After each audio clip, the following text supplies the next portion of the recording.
boys, so we're going to be looking at the top 10 quarterbacks today. I kind of wanted to wait until we had at least a good chunk of new promo quarterbacks. I know a lot of the list, if I were to make it last week, we're going to be core cards and cards that just shouldn't be in the top 10 quarterback list. I didn't want to make it too top heavy to where every other card kind of felt mid, but we've gotten plenty of quarterback upgrades. I think 9 of the 10 cards are non-core elite cards, which is actually really cool to think about. But let's just jump into number 10 here. And also, hit that like, hit that subscribe, comment your quarterback. Let's jump into it. If you're looking for affordable, fast coins to build that God Squad in college football you've always wanted, check out my sponsor MMOEXP and use code CHEW for 6% off your order. Number 10, I'm actually going with Demon Williams over, is it, I don't know if I'm saying this wrong, is this Demon? I don't know what it is, but we're going to go with Demon Williams right now. But this card, the reason I like him over guys like, say, Arch Manning, Lenora Sellers, some other core cards like the better ones over there, Cade Klubnik. The reason I like him is because he is a standout. And as you guys know, there is a standout quarterback strat card that everybody is using. So that short accuracy, you could easily get up. I believe it actually boosts throw power, medium accuracy, and deep, if I'm not mistaken. But there's also a lot of quarterback strat cards that I actually got the Stanford one, which I think is the best one for quarterbacks. It's like +2 medium accuracy and +1 deep. That's what I'm using right now on my card. So you could stack that with the standout quarterback, and you can make this card actually have really good stats for his price. He doesn't really compare really well to the other guys on this list, but I do think this is a solid card. Ability-wise, I'm pretty sure he doesn't get anything as well, being a non-champ card. Yeah, I don't think he really gets much, but we'll take it.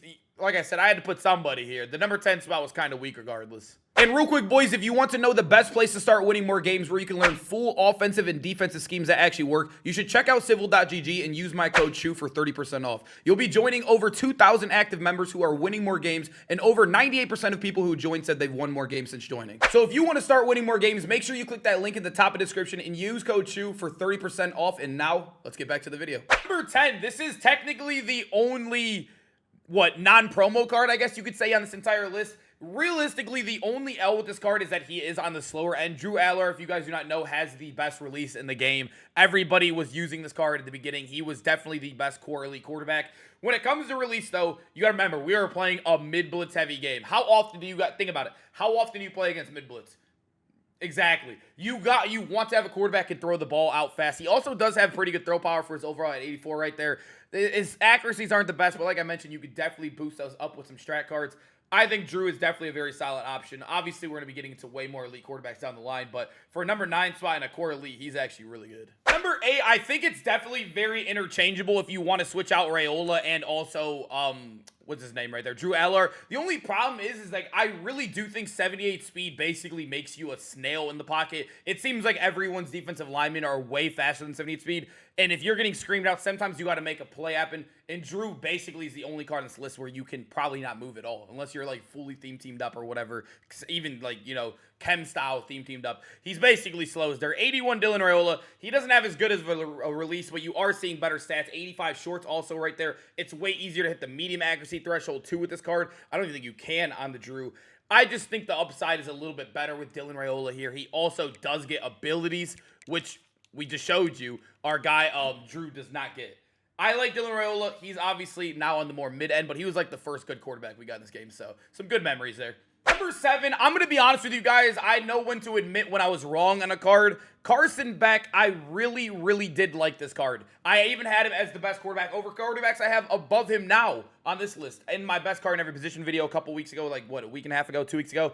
But Carson Beck, the problem is, right, 82 speed, you can still move with it. Like, it's not the fastest in the world. We just mentioned that with Raiola. You could definitely make plays. He does have way better throw power, 86 right there. The accuracy thing, it's just the 83 short. I'm pretty sure most strat cards are the medium and deep when you're attacking it. Short, I've never seen a card miss more throws. I don't know if this is more personal bias because this is my most used quarterback of the year. Probably the most games I've had under my belt is under him. But I will say it was a rough time playing with him over a while. Like I said, I know quarterback accuracies are absolutely awful in this game, so I'm not really taking it too big. But I do like Carson Beck. He also does get abilities as well. I'm pretty sure he gets dot. I'm almost positive I ran dot on him for a little bit. But I think when you're running like takeoff and stuff, it's a good combo, but I don't think dot really helps. I'm going to be honest with you guys. I don't think dot really saves you as much as like we think it does. Like I've been playing with the quarterback without it for a while, and it's been the exact same. I think quarterback accuracies are just broken until we start hitting 90s. Number 6, we do got Goose Crowder. Goose Crowder is a little bit slower right there, but he does have way better stats across the board. Remember, the deep accuracy, you can easily get up to an 85 with the strat card. Remember, the strat cards are hard to find. I keep mentioning them like they're the easiest things to find. It took me forever to snipe the Stanford one, which was the medium accuracy one, which I really, really like. When it comes to like the deep accuracy, I think I've only seen one, and I don't remember what school it was. But there is one that does have a +2 out there. I know because I've seen it before. He has 87 throw power too, which is elite. I will say, Goose Crowder, his release isn't the best in the world. It wasn't one that I've really enjoyed. But I do love him. I like a quarterback that you can lean on and won't red as much as other guys who aren't hitting any accuracy thresholds. Remember, the 85 is mainly for like Heisman, I believe, and then I think 90s for like the All-Pro head-to-head. So if you're hitting 85s, you're going to be much better on like the gauntlet mode. And that's, I feel like the mode, if you're locking in, you want the better quarterback regardless, you know? Tim Tebow, I did end up playing my last weekend gauntlet with this card. I also did play my entire, Friday, Saturday, and Sunday with him before we got the big banger cards that are coming up later on this list. Tim Tebow, he's obviously amazing statistically, right? 87 throw power, 86 speed. He's tied for the fastest quarterback in the game. He has amazing short. His medium and deep are so brutal. I will tell you guys, I used Stanford. I used the standout strat card. I had 86 medium accuracy on him, and I was still miserable with Tim Tebow missing throws. I do believe it was majority deep throws. It almost felt like 81 felt like non-existent, if that makes sense. Like, it felt like I could not hit a single throw with this card. It's sometimes like bomb-wise, which is insane to say because he did have 88 throw power on my team as well. He is a lefty, though. I think that ultimately, even if he isn't having the accuracy issues for you, right? Same if it's just a me thing. Him being a lefty, he still has the hitch when you roll out to the right. So basically, you can't roll out to the right, especially against the blitzes in this game. But Tim Tebow is still a really good card. He's still solid, just, you know, no abilities to really help him out there. But I still enjoyed him, man. Still a good card. Number 4, probably the most popular quarterback in the game, and I think this is the best card you could possibly get for the price tag. I 100% recommend him if you guys are looking for your first big quarterback upgrade. Bryce Underwood, 84 speed, 85 throw power.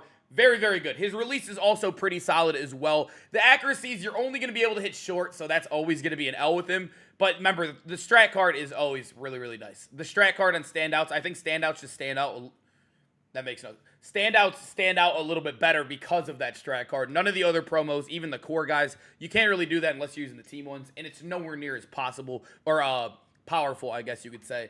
The one thing, though, being a dual threat quarterback, you aren't really getting any abilities worth throwing on. So with him, you're looking at a base card, and I think he's good enough to make a top 5 with just this alone right here, man. The speed, being a righty, I know his stats are worse than Tim Tebow, but being a righty is just that much better. Number 3, I mean, Johnny Manziel, I will say he doesn't have that good of a release. Like, compared to most cards in this release, he probably has, arguably the worst one on this list. 85 speed is very, very good. We just mentioned that with Bryce. But you can also see he has great stats across the board. 86 deep is huge. Remember, 85 is already base right there on short. Medium, he's a standout. And then you can run any strat. Medium strat card is the easiest one to find for a team, I will say. So you could easily get all 3 of those above 85 while still being good speed. The one thing is, though, his release to, the short right is one of the slowest releases in the game. It almost feels like if you get instant blitz and you send your running back out, you're basically taking a sack or it's going to fall into a D-line pick or whatever. His release was definitely more on the rough end, but he's still very good. He's fast, has his accuracies. You just got to be aware and know how to play with this card. It's something you can get over, definitely. That's why I still have him pretty high on the list. But number 2, I am going to go with Nico. Nico, I will say, if you are a big ability guy, I've seen a lot of people argue him for over the number 1 guy. The thing is with Nico, he does have a pretty solid release. The number 1 guy has the best release in the game. He has that Drew Allar release. But Nico, remember, abilities. This is where he shines. He has 85 plus in all the accuracies, 87 throw power, 83 speed is still very good, especially if you're running a theme team. The reason people like him, even maybe over the other guy, is because they're running dot. And I've even seen people run dot and also on time. Where is it at right here? I've seen people run both these abilities just to buff their quarterback as best as possible so they can miss minimal throws. I actually am yet to try that. I've heard very, very good things about that stack. Probably in the next quarterback gameplay where we get a bunch of abilities, I will try that. But Nico, I don't know if I can put him above number 1, but I definitely could see for personal play style. But I think number 1 is just so user-friendly. He's got to be there. Number 1, I'm going with Vince Young. I think this card is just it's just an easier card to play with. He is a better card in my personal opinion against the meta 2, which like I said is mainly mid blitz. He has the best release in the game. You're getting Drew Allar, but on crack. That's what this card is. 86 speed. While having the best release, he has insane stats, 87 and then 385s right there in a row. Ability-wise, no, he does not get a single thing. He doesn't get dot. He doesn't even get on time. He gets none of the accuracy abilities. I don't think any of these are worth it besides maybe Magician. But even then, I think I'd still rather use something else personally. But Vince Young, very, very good card. There's not much to say about him. He's the fastest quarterback, tied for the fastest, while having the best release. That's all you got to say. That's all you have to say. It's too early in the year for abilities to take over. They're still at bronzes. I'm going with the best physically gifted quarterback in the game. I hope you guys enjoyed the video, man. Make sure to comment down below which quarterback are you guys rocking right now and why. And if there's anybody on the list that I missed, maybe I'm sleeping on the card, let me know. And I hope to see you guys in the next video. Peace out, boys.